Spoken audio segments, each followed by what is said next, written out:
Kebiasaan, fakta unik, dan sisi gelap Timor Leste yang perlu kamu ketahui. Halo Sobat Bebas Cerita, gimana kabar kalian? Masih semangat kan dengerin cerita Mimin? Ngomongin soal mantan, emang paling seru dan memacu adrenalin, rela teenggani. Sama seperti bahasan Bebas Cerita kali ini yang akan membahas secara lengkap mengenai serba-serbi Timor Leste, si mantan provinsi Indonesia. So, simak ulasannya sampai selesai ya. Tapi, sebelum kita lanjutkan videonya, jangan lupa pakai headset kalian, duduk manis sambil rebahan, dan kita mulai video ceritanya. Secara geografis, negara Timor Leste berada di kawasan Asia Selatan, dan berbatasan langsung dengan Indonesia di sebelah barat. Di sisi utara, timur, dan selatan, negara dengan nama resmi Republik Demokratik Timor Leste ini berbatasan dengan Laut Wetar dan Laut Timor. Negara yang beribu kota di Dili ini terbagi ke dalam 13 distrik dengan 3 kota besarnya yaitu Dili, Baucau, dan Maliana. Negara yang dulunya merupakan wilayah bekas jajahan Portugis ini pernah menjadi bagian dari Indonesia dengan nama Provinsi Timor Timur, tapi sayangnya memilih untuk melepaskan diri pada 20 Mei 2002. Hiks, Mimin jadi sedih.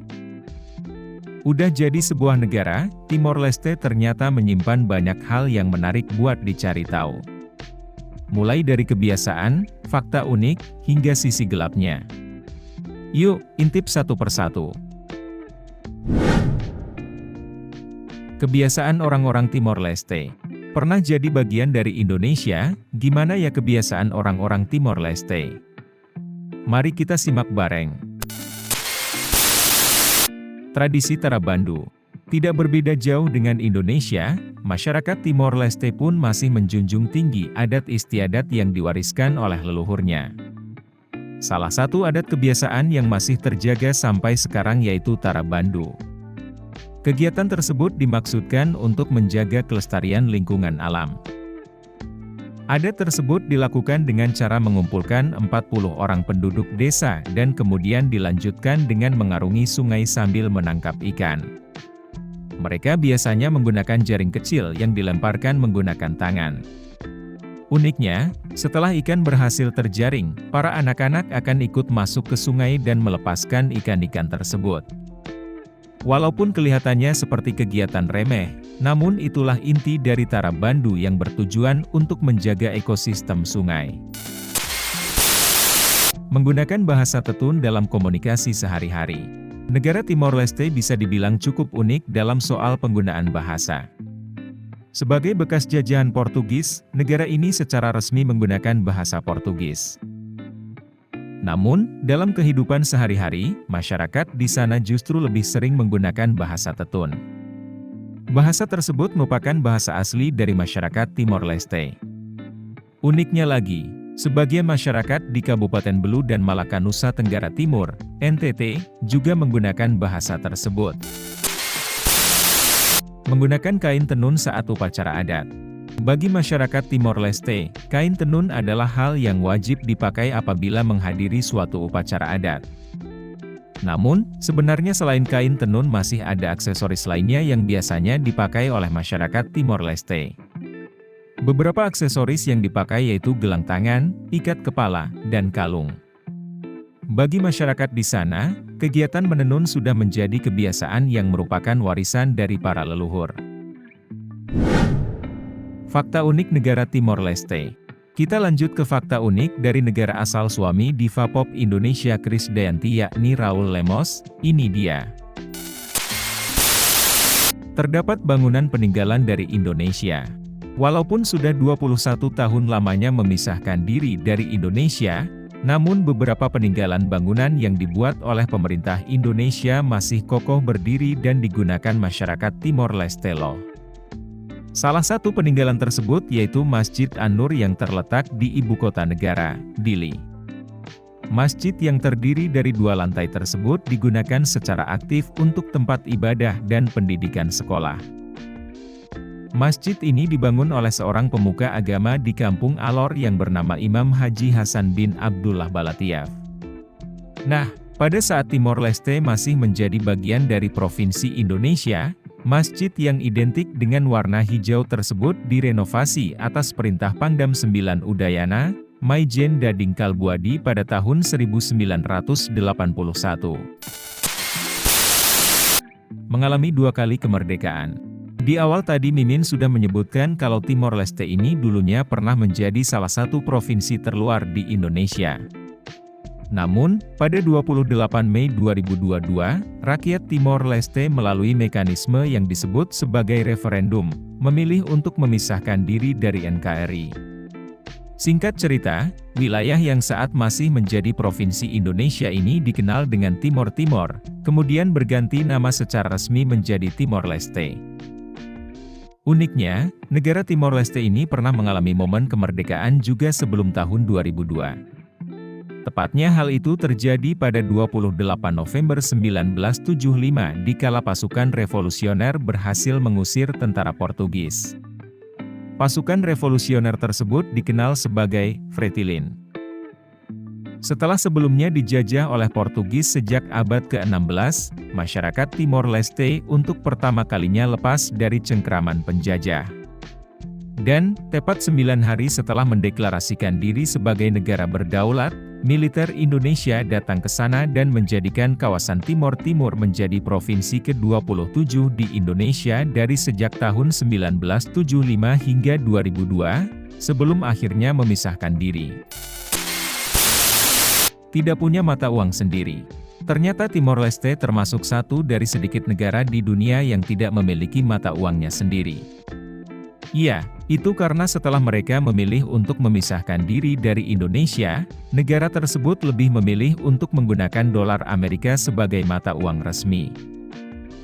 Katanya sih, pemerintah transisi pada waktu itu menilai bahwa mata uang dolar Amerika lebih stabil dibandingkan mata uang lain, termasuk rupiah yang sebelumnya telah digunakan oleh masyarakat di sana. Sejak memisahkan diri dari Indonesia, pemerintah membuat aturan bahwa semua transaksi resmi harus menggunakan mata uang dolar Amerika. Walaupun demikian, di kalangan masyarakat banyak yang juga masih menggunakan mata uang asing lain seperti baht Thailand, rupiah Indonesia, dan dolar Australia. Terdapat patung Yesus besar seperti yang ada di Brasil. Salah satu ikon Timor Leste yang terkenal adalah keberadaan patung Yesus raksasa yang terletak di kawasan Tanjung Fatucama. Uniknya lagi nih, patung tersebut ternyata dibuat oleh pemerintah Indonesia. Lebih tepatnya, patung Yesus dengan tinggi mencapai 27 meter tersebut merupakan hadiah ulang tahun dari Presiden Soeharto atas terjalinnya integrasi Timor Leste dan Indonesia yang telah berlangsung selama 20 tahun. Dengan ukurannya yang sebesar itu, patung yang juga dikenal dengan nama Yesus Raja Dili tersebut sering disebut mirip dengan patung Yesus yang ada di Brasil. Sisi gelap negara Timor Leste.